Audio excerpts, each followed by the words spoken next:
to my YouTube channel, lovelies. Welcome back. It's a beautiful morning. It's sunny. It's fresh outside. Like we had rain the whole night.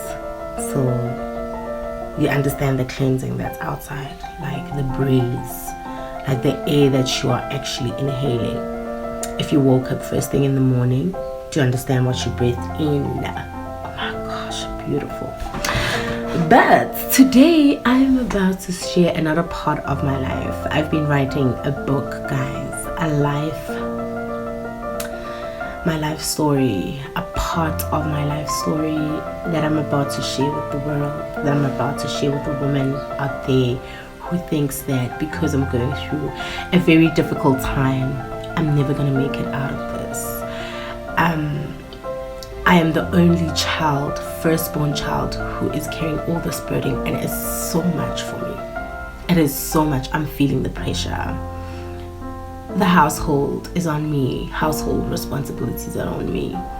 I'm going through a phase where I have kids. I'm a single parent, and I have to tackle, a business idea. I have to tackle a book. I have to tackle this. I have to tackle kids' homework. I have to do all of this.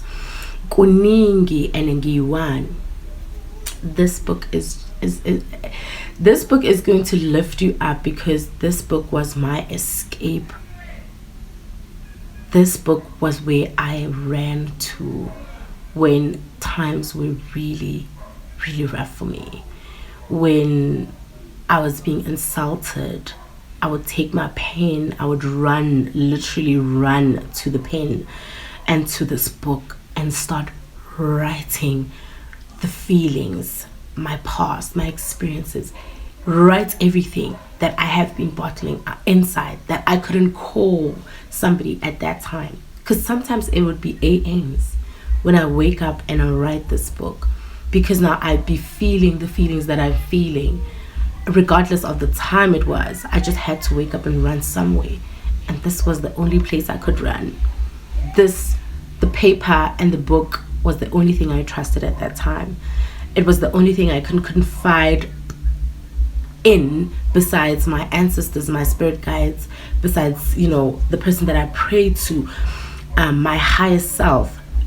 I couldn't even trust going to a friend at that time, because the book was my friend, and I don't regret that decision, because I bore a very beautiful story, a story that's gonna uplift a lot of women, I know. And I'm about to share bits and pieces, because I want you to get yourself a copy and to read this beautiful story, and to share the same sentiments, the same feelings, the same emotions that I invested in this book, right? I want you to be in that space where I was when I was writing this book. I want you to understand where I'm coming from, so that you can get to know me, because the whole point is about getting to know me and getting to know yourself. Most importantly, getting to see that you can also make it. If Balisa had to go through so many things that she went through that are in this book, how then is it going to stop me from achieving and being the woman that I want to be? It is a phase. It's just a phase. It's a phase that I'm supposed to pass. It's where the road to a successful breakthrough goes through. I need to go through the prawns and the prickles, and I need to be not the prawns, but I need to go through the thorns. I need to be pricked. I need to go through the fire. I need to feel the pain of getting to my breakthrough, so that I can respect that place. I can treat it with the right sacredness. I can give it the right priority and the right importance from me, that I can respect that place for a long-term purpose, right? I can stay there and be like, oh my gosh, it took me a lot to get me here. It took me a lot of blood, sweat, and tears, but I'm here. I pushed forward. so much fortitude, I had so much resilience in me, I had so much strength in me that I didn't even know that I had. I had all of that, and I reached the point where I can finally say, wow, I'm proud of myself. I'm proud of the woman that I'm becoming. I'm proud of the woman that I am right now, currently. I'm proud of the woman that I can be. Because it doesn't end here. And with this book, there's still more that I'm working on. There's still more that I'm doing for myself. And I'm so proud that I wrote this book this far. I wrote the chapters that I wrote with my hand. I actually literally took a pen and I wrote it. And luckily enough, the ink didn't get finished. But you know what? It's a lot. It's like 50 pages, guys. With this book, it's going to be something that is going to be very dear to my heart, because I had to share even things that I didn't think that I would share with anyone. But I shared them in this book because it was part of my therapy session. And my ancestors has been butchering me to write a book. They've been showing me books in a dream. They've been giving me literally a pen and be like, sit down and you are writing. So stick around, get your tea, get your coffee, get your juice, get your water. I'm not about to lose this video again because this is the second time I'm taking it and it's approaching 7 minutes. Like, subscribe, comment, share. I'll see you soon. The opening of the book, and this opening is very precious to me because it is one of the weapons that I used to fight back my challenges with. I used to run to the Psalms, Ihubo 102, Psalms 102, and I will revert back why I actually intertwined religion, spirituality, the Bible into all of these aspects, because into one aspect of a fighting mechanism type of vibe, right? Because I was going through a very, very, very, very, very, very trying and testing time of my life, where I was being faced with a lot of ill intent, a lot of insults, a lot of words that were thrown to me by a person that I share a mother with. But at that time, I was fighting a spiritual war and I was fighting a physical war at the same time. I needed to have an armor. I needed to have a weapon. I needed to know how to protect my energy, myself, and I needed to know how to protect my spiritual hygiene. So the opening, the very first page of this book is actually Uhubo, Psalms 102, and I will then go deeply with how I changed my mind, or how I'm changing now from believing in or intertwining, or how I'm composing my own life and my own reality and my own truth, by looking outwardly, of course, and getting information that I'm getting on the these social medias, and the own research that I'm doing myself, and by also using my own discernment and as to what kind of a truth do I want to portray for myself, the truth, the kind of truth that I'm going to be accountable for, the kind of truth where if they were to say that there is a God one day that's going to come and judge us and stand in front of me and be like, okay, why did you make the decisions that you made for your life? I would be able to answer that because I created and composed my own truth that I can take account for. And not to say that I would refer to some other people's lives or other people on how other people are living their lives and be like, okay, God, it's because I saw so and so and so doing this. And then God is going to say, but how was your existence how can you then take accountability for your own existence if you are going to refer to other people's lives and how they lived their lives, how they took the decision or came to the decisions that they came to in their lives? How were you living your life if you are portraying yourself and taking or following a route of another person, right? So I'm composing my own truth. I'm composing my own truth using my own discernment, my own intuition. And this is the first page of my book. The date is the 5th of June, a day of gratification, a day of me as an unemployed single mother of 3. What a time of faith testing, a time of divinity in my life, and a time of wisdom, inner strength, revelations, and more. I'm growing in my spirituality, and I am being broken and challenged to face all of the cruelty in my brother and how he rubs everything in my face and makes me feel small in every aspect of my life.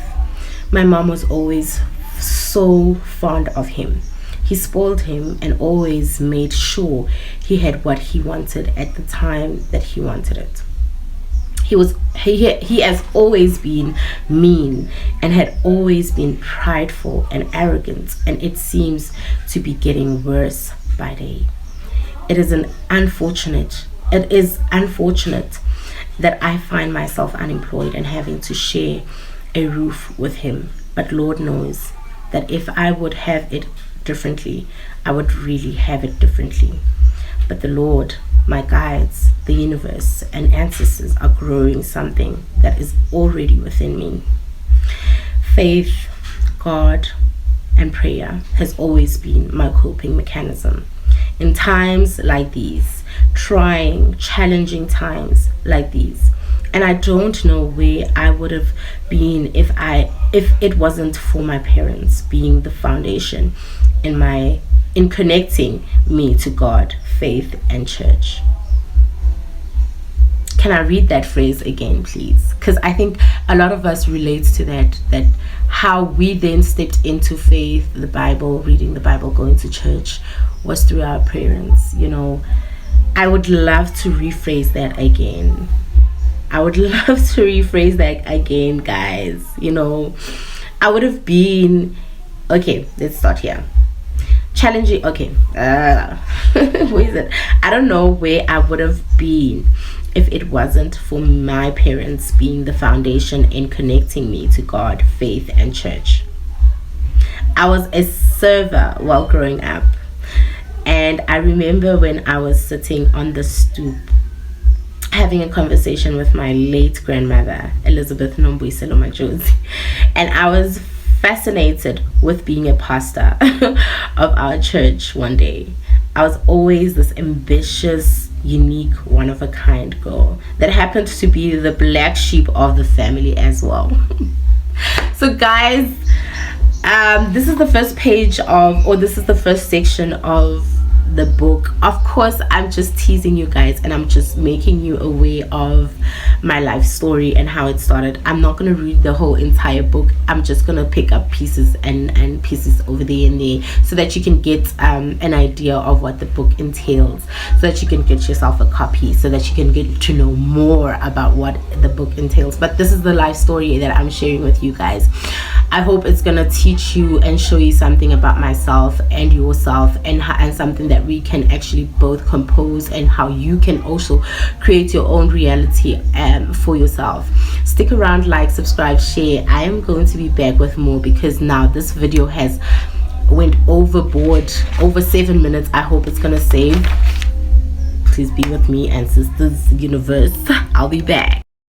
This part of the book is sharing a life experience of my motherhood, or of being a mother, and how I'm trying as a single mother of 3 to actually raise these boys as equally as possible, and to raise these boys as a healthy mother, and to raise these boys in a healthy home, a loving home, a home that provides for the children in an equal way, where I do not now treat the eldest or the youngest differently because of the experiences that I saw growing up, the things that I experienced from me and my brother growing up, because I would see that my mother did it differently, but it didn't actually produce a very healthy outcome for either of us. We are sometimes, it's not even sometimes, we are experiencing the problems and challenges that we are experiencing currently as siblings because of the role that my mother played as a woman trying to bring up two children from different fathers and a different background, and also having to get married and not being married with the other, baby daddy, but married with the other baby daddy. And financially there was a difference as well, in terms of taking care of both of me and my brother, so as a mother I've learned a lot from my mom, a lot of things that I am now trying to do differently. It's because I saw them from my mom, and I saw that, okay, if I would go and walk the same path that she took, or take the same decisions that she made or took for herself as a mother, concerning her kids, it would then derail to this at a later stage. How about I change the narrative and do it differently? How about I take better decisions for my kids and make it different for them as well, so that when they grow up they can understand the importance of balance, they can understand the importance of equilibrium, being equal, treated equally, and they can understand that mom had the three of us, but she tried her best to love the three of us the same, and she what she did on the right hand side, she did on the left hand side, even though it's not going to be perfectly done, because as a person you have to understand that, especially as a mother, you have to understand that you are never going to have it all perfectly fine and aligned like God or like the higher power, because you are meant to learn and walk the path and learn the lessons and make the mistakes that you're supposed to make as an individual. So this part of my book is actually where I share my motherhood skills and how the decisions that I have to make for my kids to grow up in a healthy environment with a healthy mother. And I tried my best. I always am trying to give my boys the childhood experience that they need and deserve as a parent. And most of the things that I do for Utingo, which is the eldest, are mainly to build him up, his mindset and well-being. No matter how challenged I may be at that time, I will always do what needs to be done. When it comes to my son Tingo and I had experiences that we now sit down and talk about like we were on a mutual understanding as a mother and son. And we're both not perfect, but we try our best, and I make time to reflect on my parenting skills on a daily, if possible, where I reflect on how harsh or loving, expecting, judgmental, and too hard sometimes I am with him. And for me, it's a personal relationship with God. I get all the wisdom and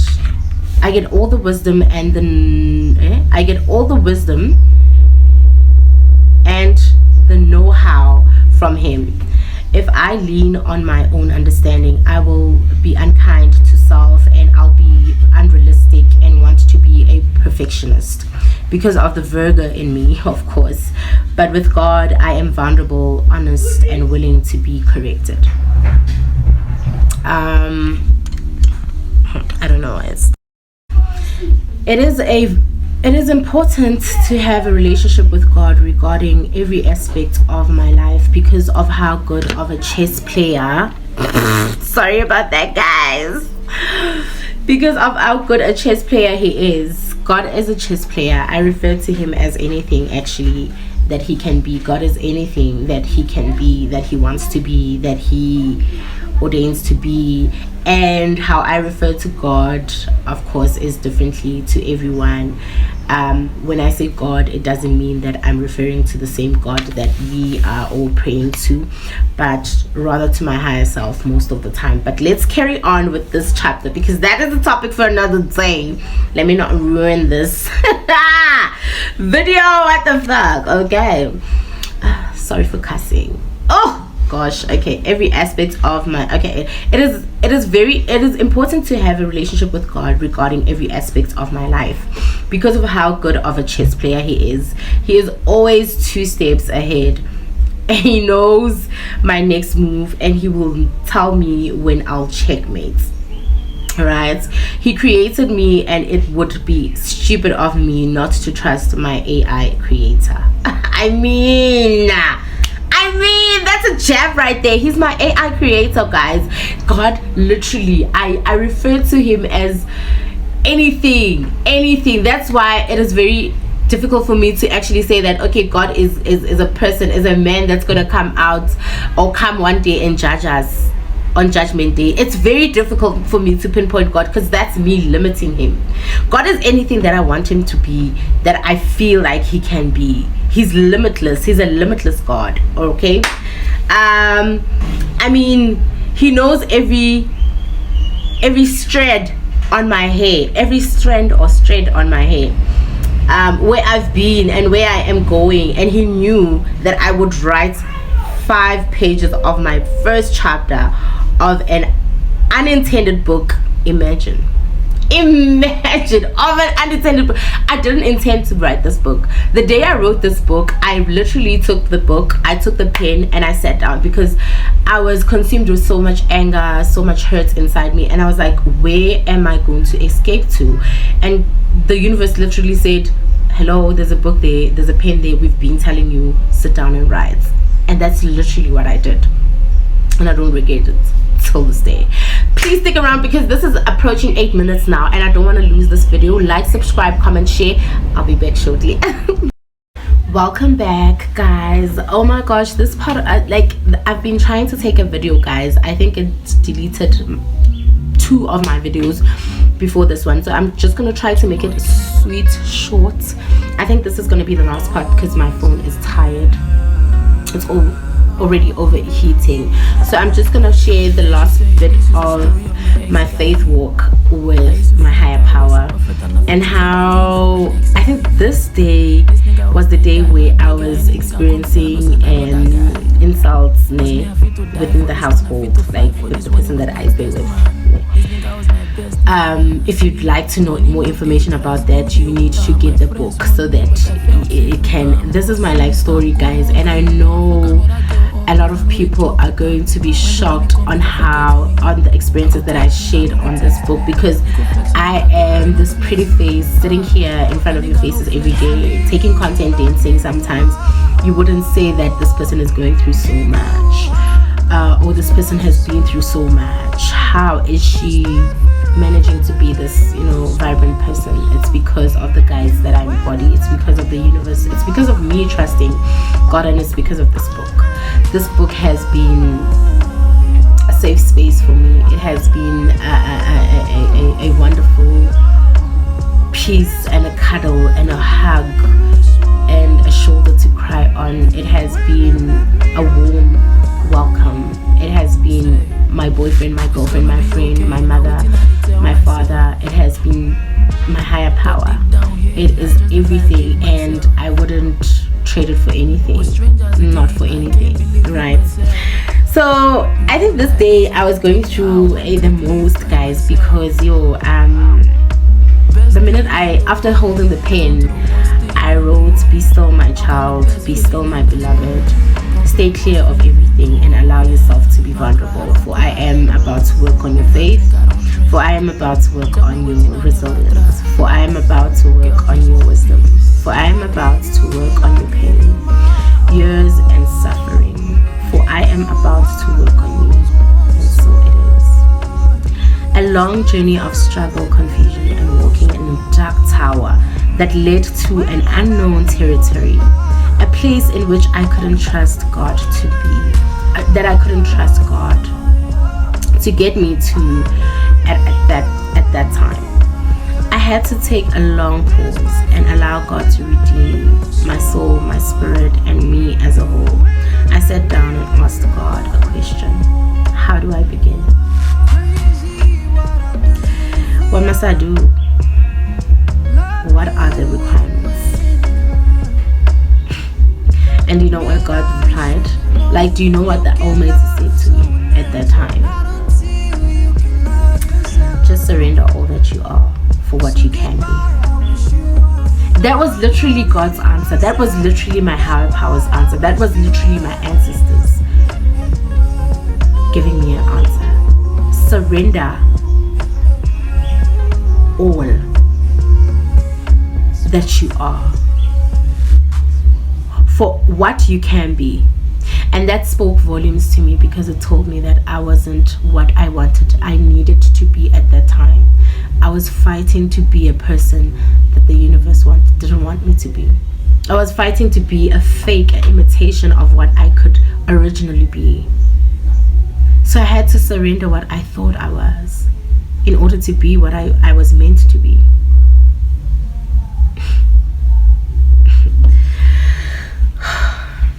And surrendering was all too new to me.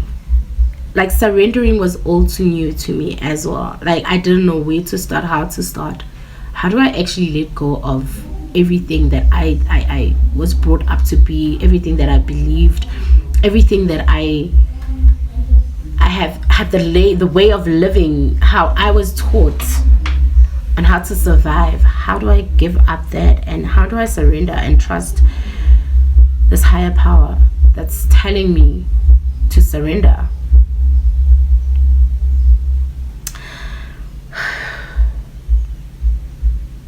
How do I surrender to God and overthinking everything, already anticipating my downfall and how people will laugh at me, mock me, talk down on me? And I had to believe in Him, because He was the only person that I never gave a chance to.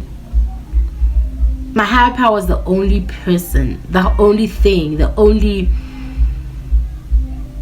aspect of my life that I didn't give a chance to. So how about I start doing that? How about I actually do give it a chance?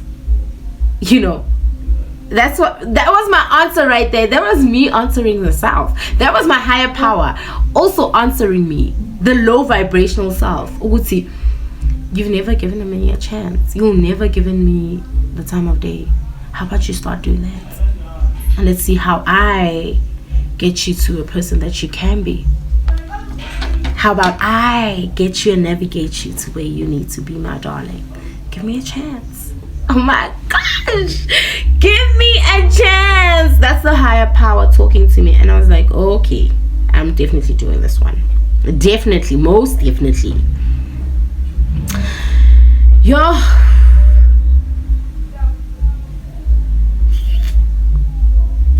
He was not familiar with me giving him that part of me, which was all of me. And I don't regret giving my higher power a chance, because I'm still living a fulfilled and free-spirited and happy and peaceful life. There are times where I will face things. There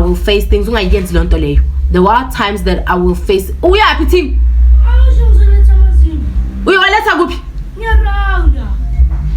There are times that I will face situations in my life that are not going to be pleasant, but I know that I've got somewhere to lean on. I've got a higher power that is watching me, that's got my back. Like, subscribe, comment, share. I hope you enjoyed the content. I'll see you on the next episode. Ciao now. I'm sure you guys are asking yourself that, how does this vibrant energy of a person, of a human being, deal with judgment and negativity? Like, how, right? Well, you need to understand yourself firstly. You need to understand who you are, and you need to not expect people to understand who you are, because you're the only person who knows your true essence, right? Just learn how to choose how you distribute and, spend your energy. It's quality. We don't all have that energy, and you need to know how to use it. Just be strict. Like if I loyal mem, it's no nonsense. Not here, not today, not ever. Just understand and love yourself and be true to yourself. Period.